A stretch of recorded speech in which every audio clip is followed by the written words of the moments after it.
Today we're going to be changing the brakes on a 2015 Honda Odyssey. I'm going to be showing you the how-to on how to do this, which steps to take first and which steps to avoid to be able to make sure this is a smooth process.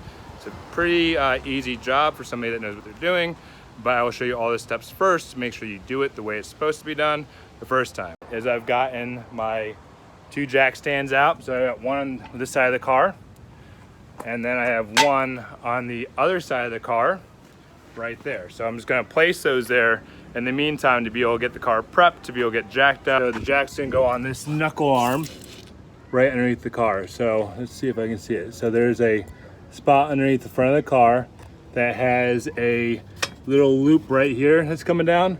This is connected straight to the frame. So this is gonna be the strongest point of the front of the car to be able to jack from. If you jack from this section, both tires will go up in the air, and then you can put jack stands on the car to be able to support the car as you're doing the job. Right before you jack up your car, you want to make sure you chuck your back wheels and or put your emergency brake on, but definitely chuck, because emergency brake can fail and your car can roll backwards, and that's not a good thing once you have it all up.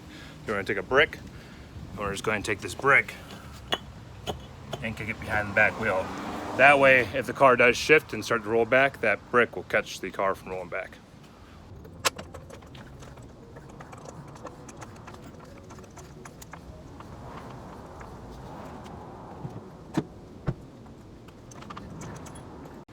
So now that we've jacked the car up, all we're gonna do is take our handy dandy trusty jack stands and put them underneath both supports in the car. So the way you can find the support on the car is it's gonna be right underneath your driver's side or passenger side door.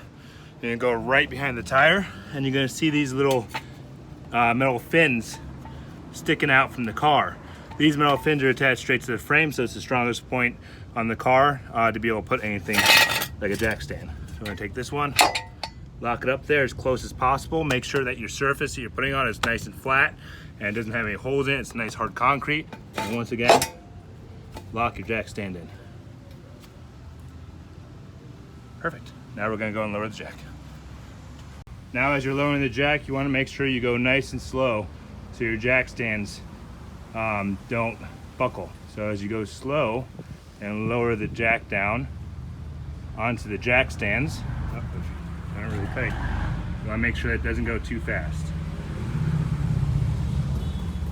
You want it just to rest right on top of that jack stand. And if all is successful, you'll pull your jack out,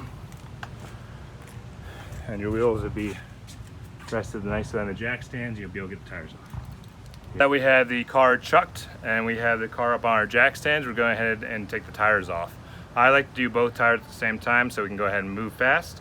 So all we're gonna do is loosen our nuts and remove the tire. For this, I'm using a rigid impact driver, 1/2 inch. It works really well on the tires.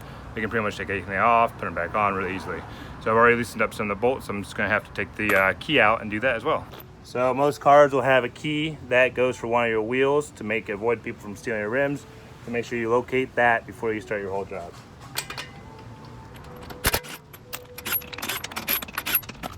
A good little trick, most tires, if they've been on there for a little while, they'll get stuck to the actual rotor. So what you can do is just give a nice pound to the top.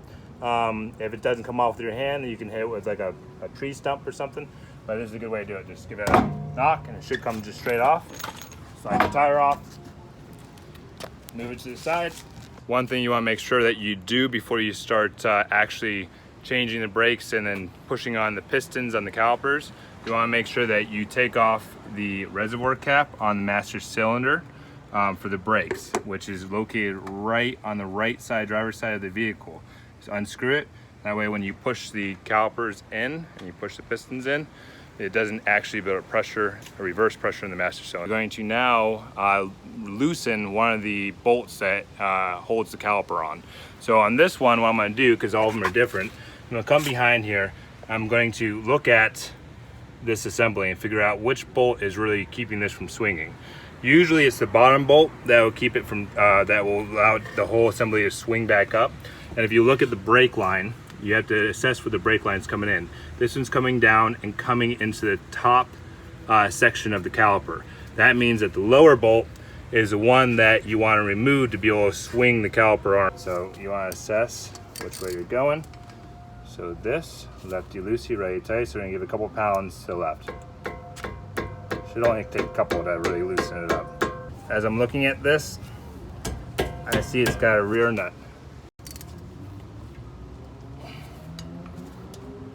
There we go.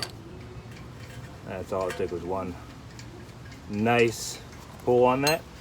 And guys, just remember, whenever you're working on any car and you have 2,000 to 6,000 pounds of steel being supported by another piece of steel, I like to always make sure if things are going to go wrong, that the way I'm sitting, it doesn't fall on top of me.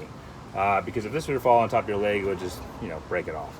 So we're going to take this one bolt, loosen it all the way up, pull it out, put it right beside us.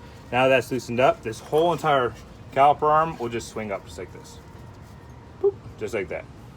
We're going to take our brakes out, brake shoes, pads out just by sliding them out just like that. Put them to the side. The next part is always fun. This is why you go ahead and take that cap off. A lot of people use like a seat clamp for this part, but it's really not needed on newer cars. You just need a big old pair of pliers. That's what I use. So what you want to do is, since this is a double piston caliper, you want to make sure that as you're squeezing one piston in, the other piston doesn't come out, because it uses the force to push both pistons in. So if you put pressure on one piston, the other piston might just start sliding out. So what I like to do is just apply pressure with my hand with one piston as I'm pressing the other piston in. I'll show you what I mean right here. If you look right here, there's two pistons. So as I was pushing that piston in right here, I was holding this piston with my other hand, so the pressure wouldn't push it out. Because if you just push it on one piston, then it will actually push the other piston. Now that our pistons have been flattened, we're going to go ahead and take our brake pads out. Today, what I got was the CarQuest Gold ceramic brake pads. The difference between ceramic brake pads and just regular brake pads: number one, they won't heat up as hot. Number two, they'll leave less dust to clean off your rims or whatever, what have you, when you go to clean. Drop them down. Well, I guess we'll remove the existing ones because these are a little bit different. And then we'll take these and we'll drop them down right inside where the old ones went. So pop this off and then put this like so right where the existing ones were. And then let's reinstall the pads.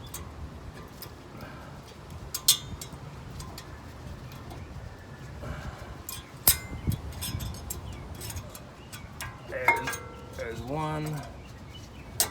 There we go. And then there's two.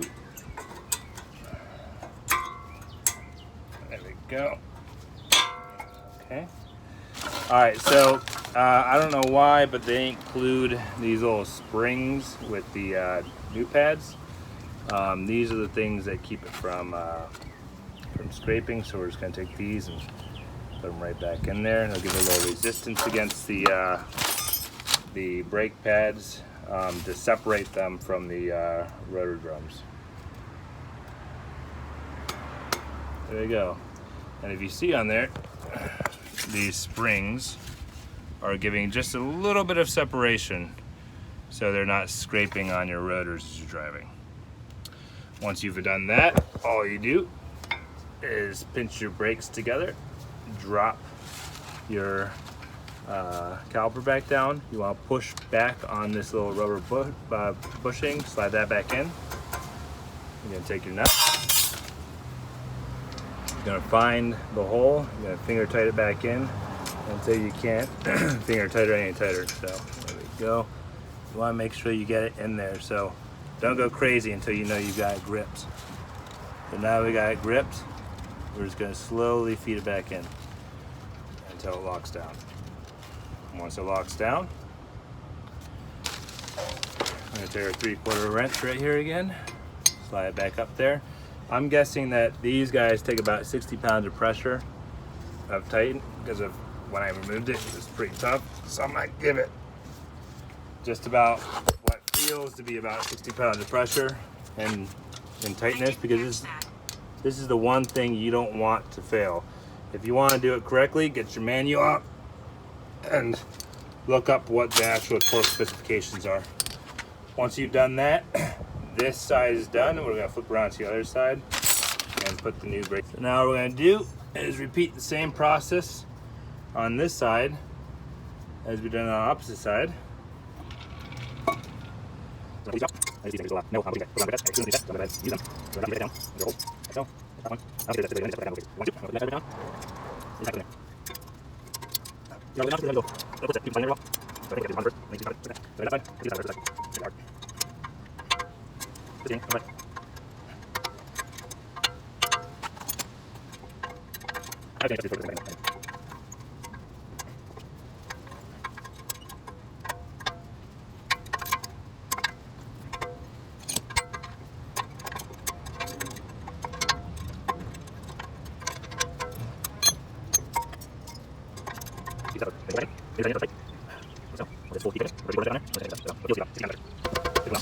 We're just going to repeat the steps backwards.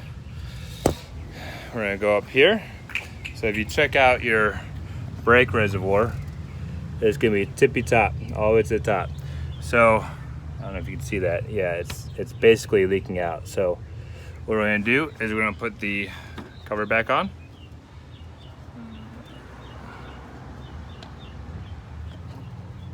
Some's going to leak out. I have a box down there to catch it. And when I go inside my car and pump the brakes a couple of times, it's going to lower that fluid.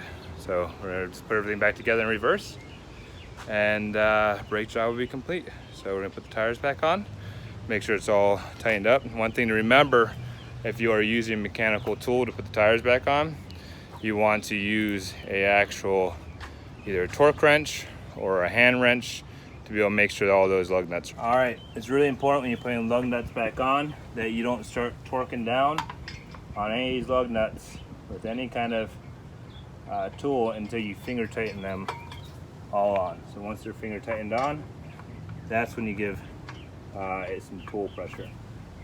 So if you don't, last thing you want to do is to have to reset these nuts and then reset the studs. So finger tighten everything on. Make sure it's got good thread. It's catching your studs there. Once you finger tightened it, then you can go ahead and torque each one down with your tools. We have both sides of the brakes done. So now what we're going to do is jack the car back up and then lower it down and finish tightening all the lugs.